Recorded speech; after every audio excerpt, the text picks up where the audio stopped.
Thank you all. Everybody ready? So we're here today with a purpose, and a couple things I think need to be said, and I'm sure all of us will express it in our own way. Yesterday was a tragic day for America. Charlie Kirk was assassinated. From a Republican point of view, he was one of the leading voices in the MAGA world. He organized campuses to spread conservatism. On our side of the aisle, we saw him as a great force. I think Democrats, whether they agreed with him or not, understand that this is not the way you have discourse in the country. And we're just here as a group to say America cannot govern itself this way. We all have to speak with one voice and find the person who did this and bring them to justice. Secondly, this is 9/11.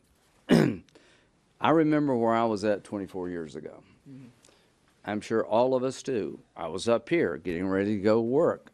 I got a call from my office, turned on the TV, saw a plane going to the tower. I thought it was a movie. Turned out not to be a movie.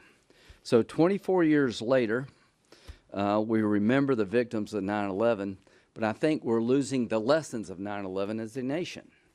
24 years later, Russia has for the second time invaded Ukraine.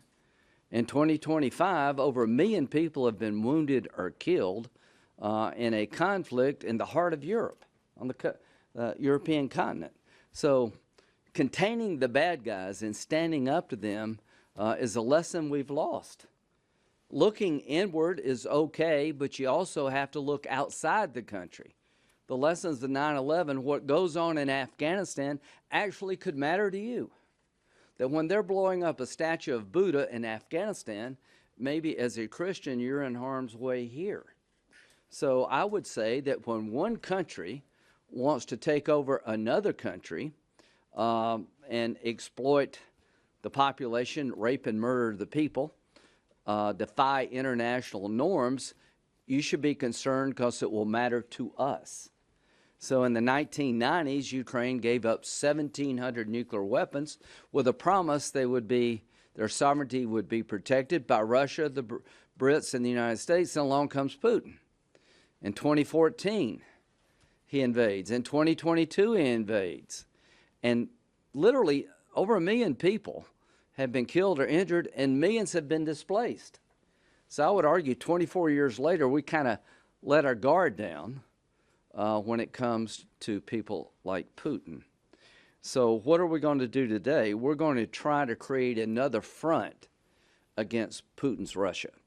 We're all united about making people who buy cheap Russian oil, China, India, and Brazil, buy it cheap and prop up Putin's war machine, to think twice about doing it by going after their economies. If you buy cheap Russian oil to prop up Putin's war machine, we're going to create a system where you can be tariffed here. Pick between our economy and cheap Russian oil.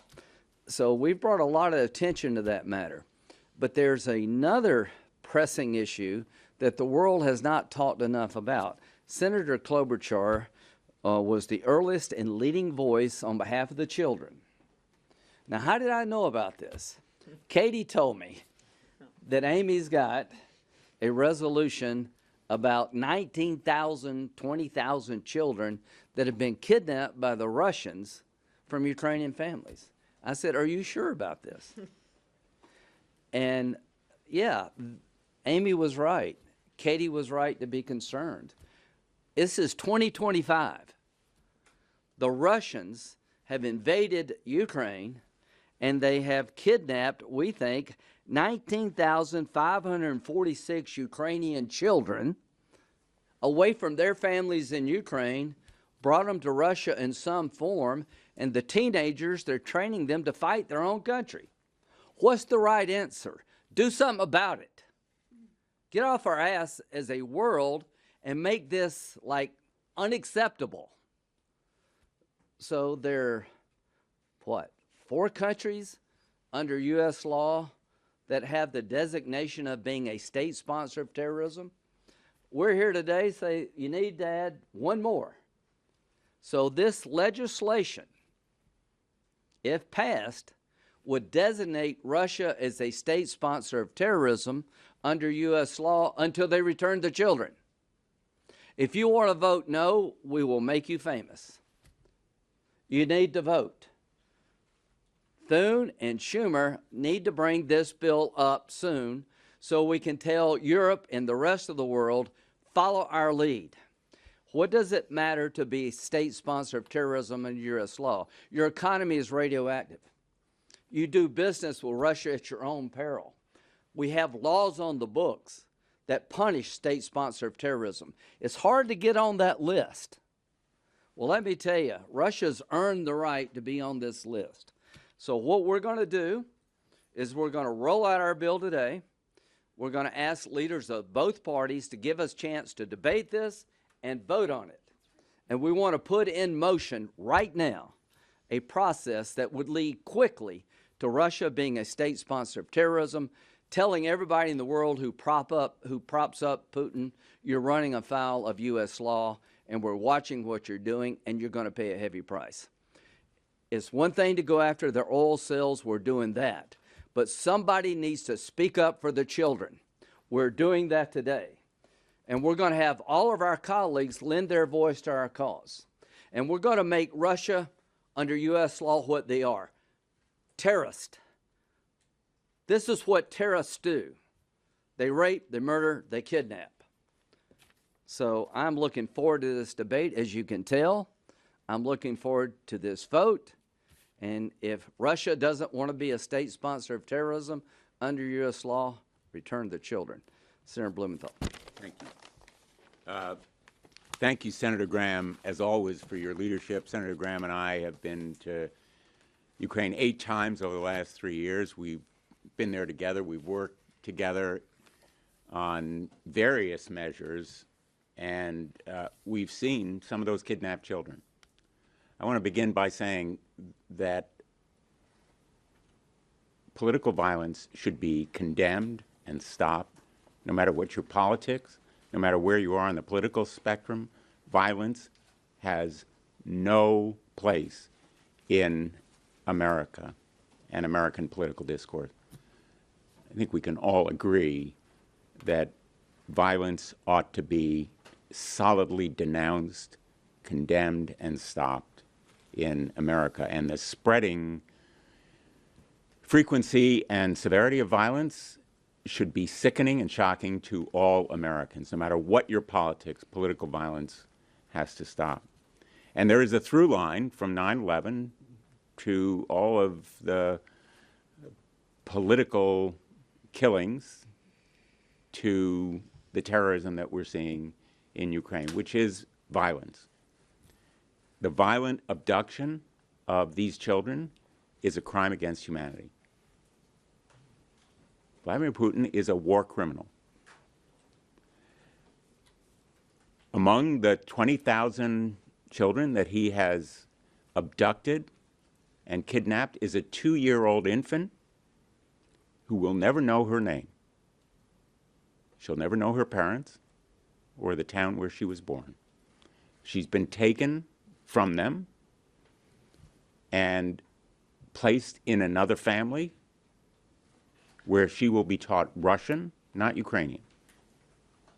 And she will be taught to hate Ukraine because Vladimir Putin believes that there is no Ukraine. What he is seeking to do by kidnapping these children is to erase Ukraine from the face of the earth. We've seen it before in Europe. And we've called the leaders who did it war criminals, and we've condemned some of them to death. Now, what we're doing here is calling Russia what it is under Vladimir Putin's leadership, which is a state sponsor of terrorism. And it will continue to be a state sponsor of terrorism unless it returns those children. And new leadership in Russia can remove it from that list. But for now, we want to add it to that poster. In fact, if somebody has a magic marker, We can do it right now. That's what we're doing. How you spell Russia? All right, guys?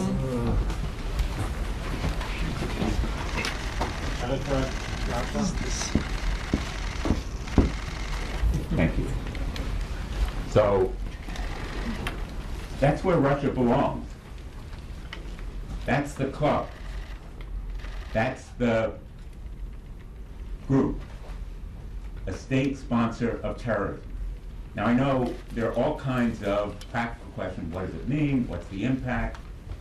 And the point here is it brands Russia for what it is in the eyes of the world.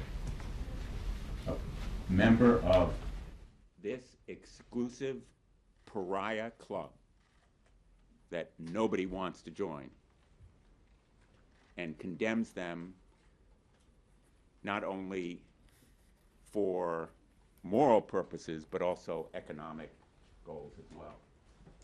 So,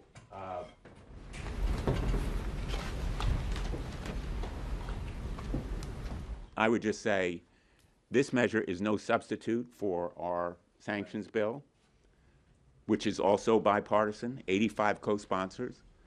I call on the majority leader to give us a vote on the sanctions bill after this incursion in Poland. The time is now to show strength. What we're watching right now in Europe is a slow motion Munich. Appeasement is not a strategy. We need scorching sanctions that will cripple Putin's economy by stopping the flow of money from India, China, Brazil, and others who are buying Russian oil and gas. The best way to bring Putin to the table and achieve peace is to cripple his economy. And that's the goal of our sanctions bill, which we hope will actually inspire President Trump to continue what he is doing as he imposed sanctions on India. More action is important now, more important than ever. But let me just close by saying there really is a moral as well as a political imperative here. The world has to stand for something bigger than just military and economic might. There is a moral imperative about the abduction and kidnapping of children, sending them to families where their identities are erased, or re-education institutions where they are remolded as people. This kind of atrocity we thought ended decades, even centuries ago. It is inhumane, it is an atrocity and a war crime, and the United States Congress should stand up and call it what it is. And I am really proud and grateful to be part of this bipartisan group in raising this issue. Senator Klobuchar. All right. Thank you very much to both of you. Thank you as well to Senator Britt. I also, like my colleagues, want to make very clear that there is no place for this political violence. And you think about Charlie Kirk's wife today, you think about those little babies that are never going to know their dad growing up. And I can't help but think about what's happened in Minnesota this summer. Same thing, right? A madman killing our former Speaker of the House and her husband, gunning them down in their house, killing, attempting to kill another legislator, 8 bullets through him, 9 bullets through his wife. That all happened in our state. And the next one, I'm going to yet another funeral on Sunday of a little 10-year-old girl named Harper, gunned down. Well, they weren't politicians, these were kids, while they were praying in Mass. Fletcher's funeral was last weekend. We were all there. The manifesto was political. It was all-purpose. The shooter was an all-purpose hater against every side, every which way. But that's what we're seeing right now, and it has to end, and we have to join together to condemn it. So we're here today on another atrocity, and that is these Ukrainian kids. Etched in my memory forever will be the trips that I took to Ukraine, one of them with Senator Blumenthal, but another with Senator Portman, the burned out apartment buildings, the mass graves. It just goes on and on and on. And now you have nearly 20,000 kids.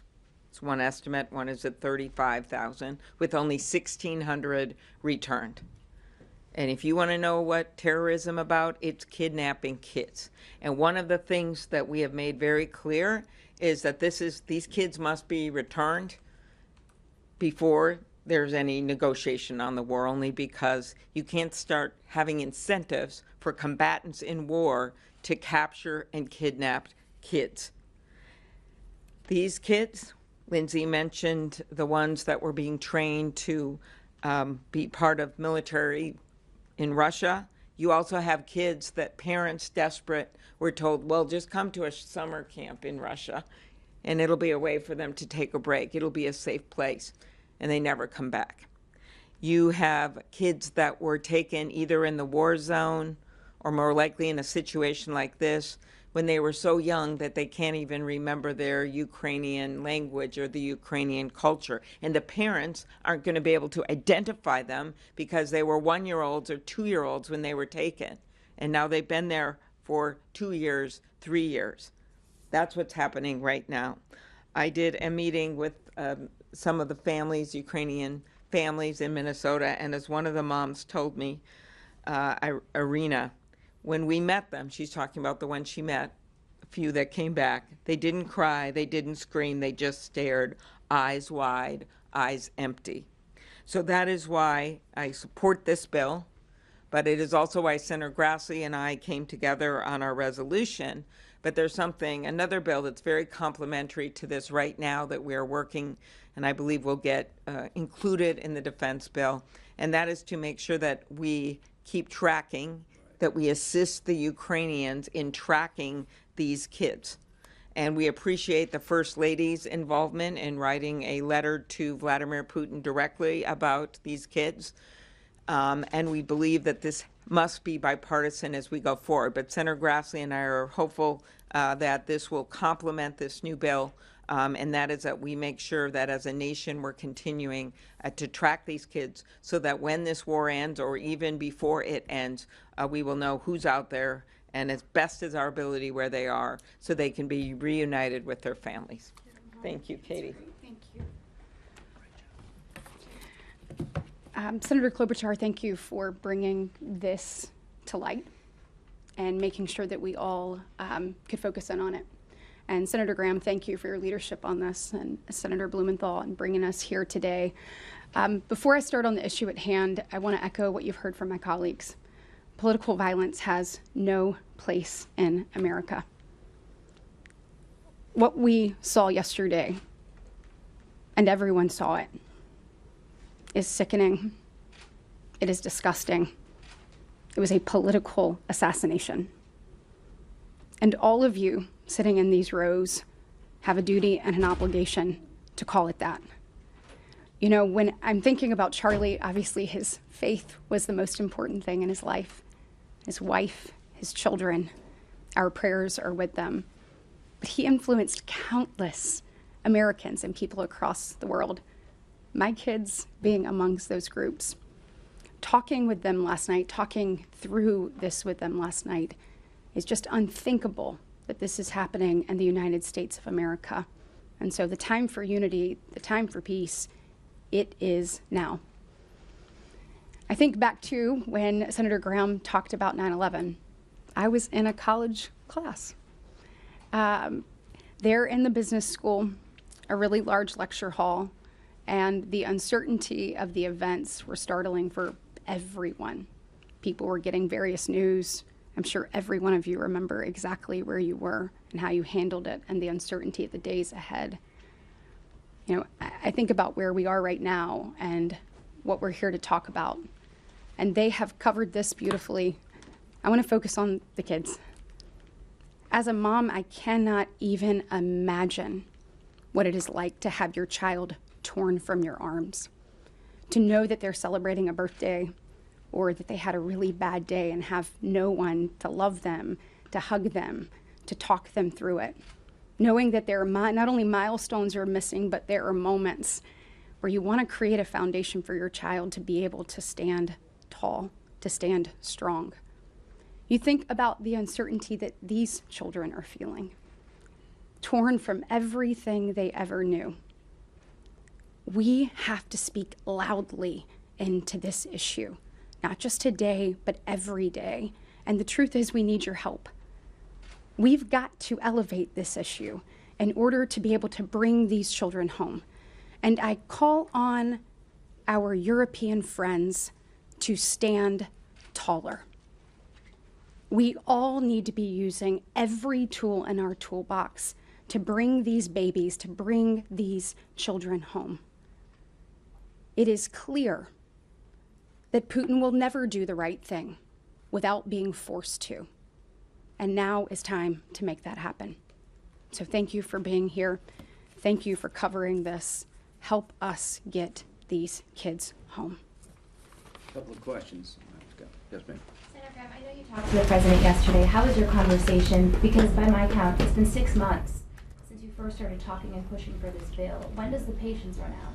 Well, this bill is, I can't remember how long we talked about this one, but this one's relatively new on people's radar screen. That's why we don't do the news conference. And back to Amy, she's the one that brought this to my attention. And, you know, I think what people understand what's going on in Russia with these kids, hopefully tonight a firestorm. So I talked to him about moving forward. He's very intent on making China pay for propping up Putin. He's in discussions with Europe. I talked to Ursula, the EU commissioner, this morning. He's trying to get Europe to do more, to follow our lead.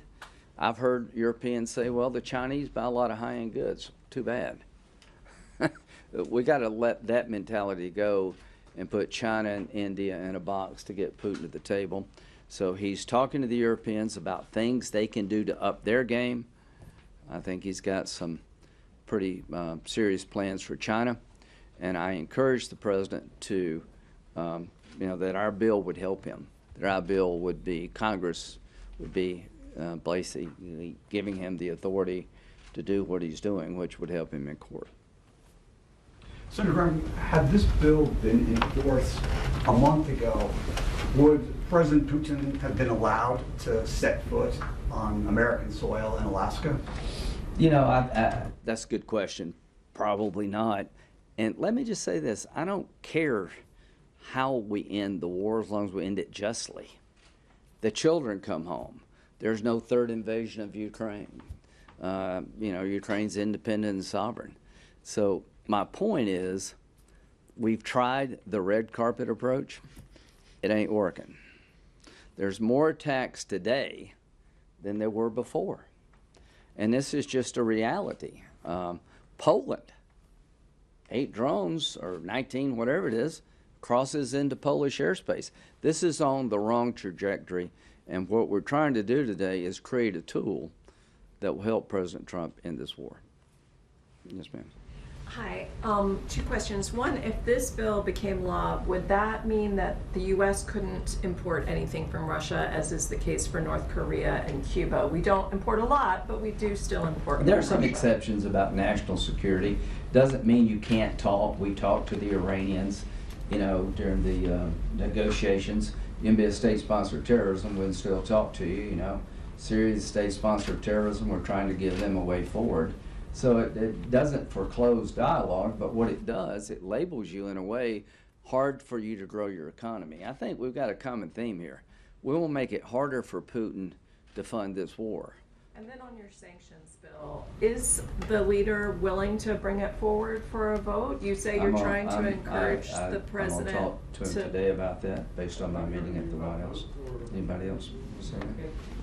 Senator Graham, were you also considering adding Belarus on this list?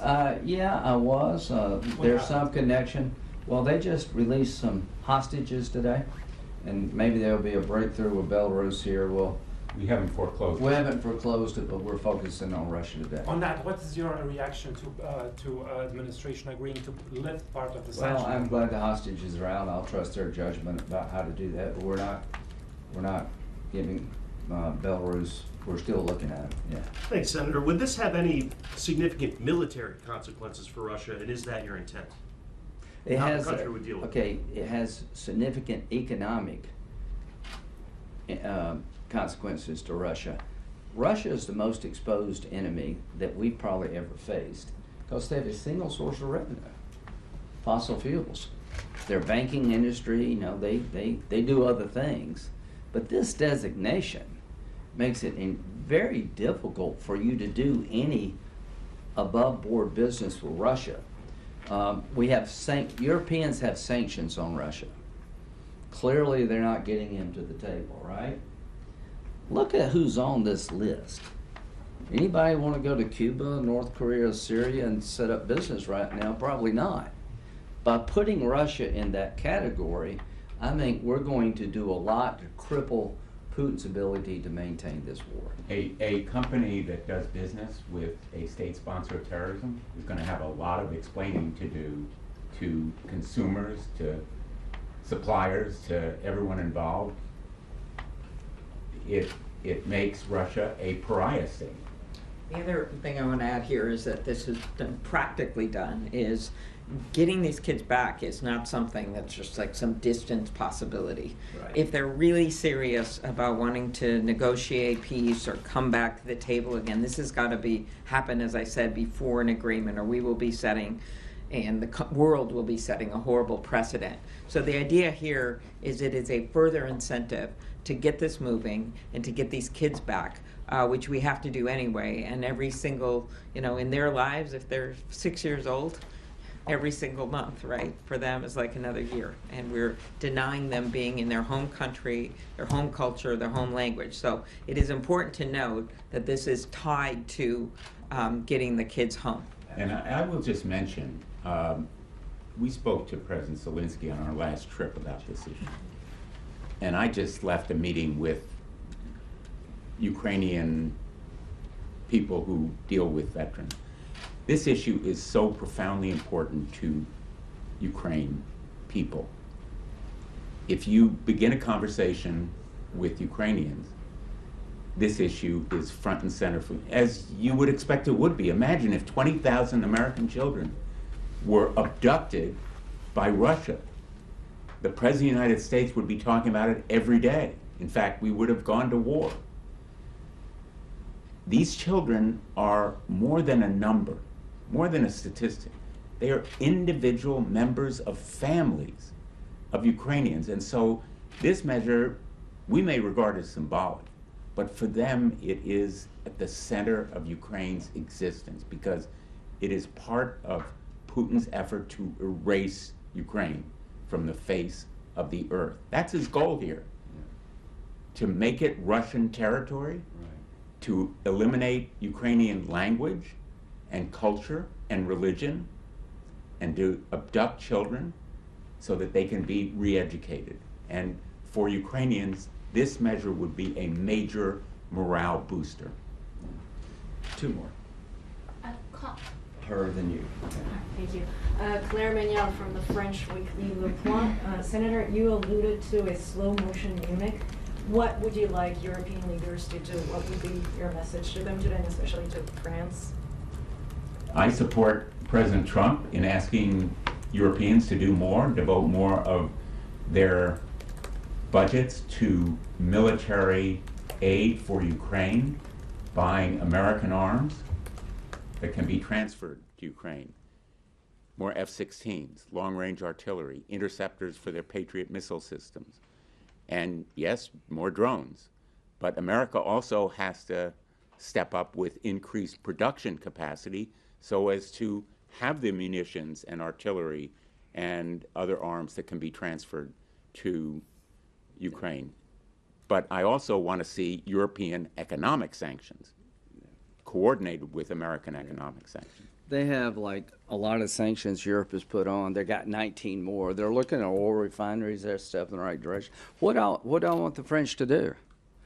Tell China and India, as long as you prop Putin up, you can't have access to our economy the way you used to. Make Russia, China and India have to pick between the European economy and the American economy and helping Putin keep the war going. People tell me that India is a prideful country. Well, they got a lot to be proud about. This is not one of their finest hours. Before the war, India was buying 3% of Russian oil. It's close to 30%. They buy it dirt cheap, they refine it in India, and they sell it to the Europeans. Stop buying oil from India, where India buys it cheap from Russia. Stop rewarding that behavior. As to China, they have a big economy. We all want to do business with China. This war would end in 24 hours if Xi told Putin to knock it off. They're the #1 customer of Russia when it comes to oil and gas purchases. If your #1 customer says, I can no longer do business with you like I used to, then we'll have a negotiation to end this war. So what can Europe do? What can France do? Do to India what Trump has done to India. Join us to hit China hard. There is no way, to my friends in France, to get this war to end without suffering some. And what we're asking for is economic disruption versus having your children stolen from you and your towns obliterated. So we need to go back to that old mentality that allowed us working together to beat the Nazis. Whatever you had to do, you did in World War II to beat the Nazis. That mentality doesn't exist today. Russia is a threat to the continent of Europe. He's a terrorist by any definition, and those who prop him up should pay a heavy price. Demanding the return of Ukrainian children before any peace deal is negotiated implies that President Putin is serious about negotiating peace, but you've seen what he did in Poland this week. Is he?